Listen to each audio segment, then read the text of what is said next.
গরিব কেন সারা জীবন গরিব থাকে? আয় সাধারণত তিন ধরনের হয়। এক, অ্যাক্টিভ ইনকাম। দুই, প্যাসিভ ইনকাম। তিন, পোর্টফোলিও ইনকাম। এক, অ্যাক্টিভ ইনকাম। অ্যাক্টিভ ইনকাম মানে হচ্ছে এমন আয় যা আপনি সরাসরি পরিশ্রম এবং সময় দিয়ে উপার্জন করেন। যেমন চাকরি, ব্যবসা অথবা এমন কোনো কাজ যা আপনি যতটুকু সময় দেবেন ততটুকু আয় করবেন। উদাহরণস্বরূপ, আপনি যদি একটি দোকান চালান, তবে আপনি যতক্ষণ দোকান চালাবেন ততক্ষণ আয় হবে। কিন্তু যদি আপনি দোকানে না যান, তাহলে আয় হবে না। এই ধরনের আয় বেশিরভাগ মানুষের কাছে সহজ এবং দ্রুত মনে হয়। এটি সাধারণত সবার কাছে পরিচিত একটি মাধ্যম, এবং বেশিরভাগ মানুষ অ্যাক্টিভ ইনকামের দিকে ছুটে চলে। উদাহরণস্বরূপ, চাকরি করে মাস শেষে বেতন নেওয়া কিংবা ছোটখাটো ব্যবসা করা। কিন্তু এই ধরনের আয় হয় সীমিত, কারণ আপনি যতটুকু পরিশ্রম করবেন ততটুকু আয় হবে। আর একজন মানুষ প্রতিদিন সর্বোচ্চ 10-12 ঘন্টা পরিশ্রম করতে পারে, এর বেশি নয়।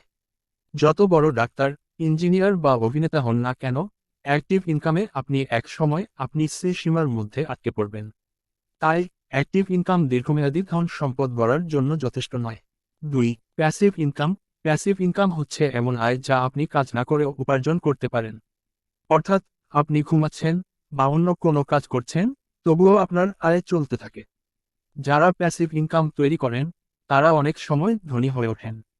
কারণ প্যাসিভ ইনকামের একটা বড় সুবিধা হলো, এটি সময়ের সাথে বৃদ্ধি পায় এবং কখনো থেমে যায় না। উদাহরণ হিসেবে বলা যায়, আপনি যদি একটি বাড়ি ভাড়া দেন, তবে আপনি প্রতি মাসে ভাড়া পাবেন, আর আপনাকে বাড়ির দিকে কোনো বিশেষ মনোযোগ দিতে হবে না।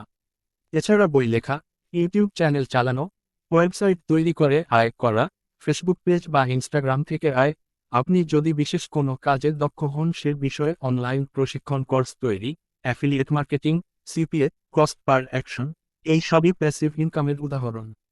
প্যাসিভ ইনকাম শুরু করা সহজ নয়, কারণ এর জন্য প্রথমে কিছু সময় এবং পরিশ্রম দিতে হয়। আপনি যদি ইউটিউব চ্যানেল শুরু করেন, তবে প্রথম কয়েক মাস হয়তো আপনি আয় পাবেন না, কিন্তু একসময় যখন আপনার ভিডিওগুলো জনপ্রিয় হবে, তখন আয় আসতে থাকবে। অনেক সময় এই ধরনের ইনকাম শুরু করতে কিছু পুঁজি এবং পরিকল্পনা প্রয়োজন।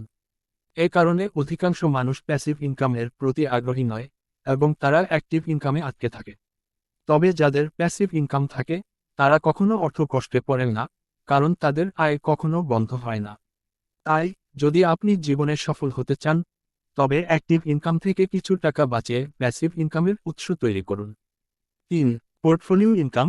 পোর্টফোলিও ইনকাম হল সেই আয় যা মূলত ইনভেস্টমেন্টের মাধ্যমে আসে। যাদের টাকা আছে, তারা যদি সেই টাকা বিভিন্ন জায়গায় বিনিয়োগ করে আয় করেন, তখন সেখানে থেকে বড় অঙ্কের আয় আসে।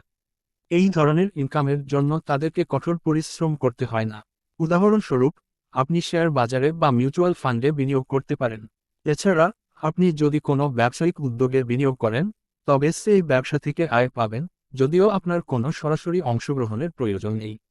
ধনী মানুষ সাধারণত এই ধরনের ইনভেস্টমেন্টে অর্থ রাখেন, কারণ ব্যাংকে টাকা রাখলে আসল অর্থের মূল্য দিন দিন কমে যায়।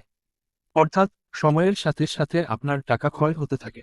তবে যদি আপনি সেই টাকা stock market, real estate, crypto market, mutual ফান্ডে বা কোনো ভালো ব্যবসায়িক উদ্যোগে বিনিয়োগ করেন, তবে আপনার টাকা বৃদ্ধি পাবে এবং আপনি ধনী হতে পারবেন। যারা পোর্টফোলিও ইনকামে আগ্রহী নয়, তারা হয়তো জানেন না যে বিনিয়োগের মাধ্যমে কিভাবে সম্পদ হাজার গুণ বৃদ্ধি করা যায়। 20-80 সিস্টেমে আটকে যাচ্ছেন না তো? আপনার যদি প্যাসিভ ইনকাম কিংবা পোর্টফোলিও ইনকামের প্রতি আগ্রহ না থাকে, তাহলে আপনি হয়তো 20-80 সিস্টেমে আটকে যাবেন। এই সিস্টেম অনুযায়ী 20% মানুষ সবসময় ধনী হয় এবং 80% মানুষ সারা জীবন গরিব থাকে। এই 20% মানুষ পৃথিবীর মোট সম্পদের সিংহভাগ অংশের মালিক হয়। এই কারণে, আপনি যে প্রফেশনেই থাকেন না কেন, চেষ্টা করুন প্যাসিভ ইনকাম শুরু করতে। আপনি যদি শুধুমাত্র অ্যাক্টিভ ইনকামে আটকে থাকেন, তবে আপনার আয় একসময় সীমাবদ্ধ হয়ে যাবে। আর প্যাসিভ ইনকাম অথবা পোর্টফোলিও ইনকাম না থাকলে, আপনি সেই 80% মানুষের মধ্যে পড়ে যাবেন, যারা সারা জীবন অর্থ কষ্টে ভুগবে। তাই, আজ থেকেই আপনার আয় বাড়ানোর পরিকল্পনা করুন এবং অ্যাক্টিভ ইনকাম থেকে কিছু টাকা বাঁচিয়ে প্যাসিভ ইনকাম অথবা পোর্টফোলিও ইনকাম তৈরি করুন। এতে আপনার ভবিষ্যৎ সুরক্ষিত হবে এবং আপনি ধনী হতে পারবেন। জীবনে সফল হতে এবং ধনী হতে হলে অ্যাক্টিভ ইনকাম ছাড়াও প্যাসিভ ইনকাম এবং পোর্টফোলিও ইনকামের প্রতি মনোযোগ দিন।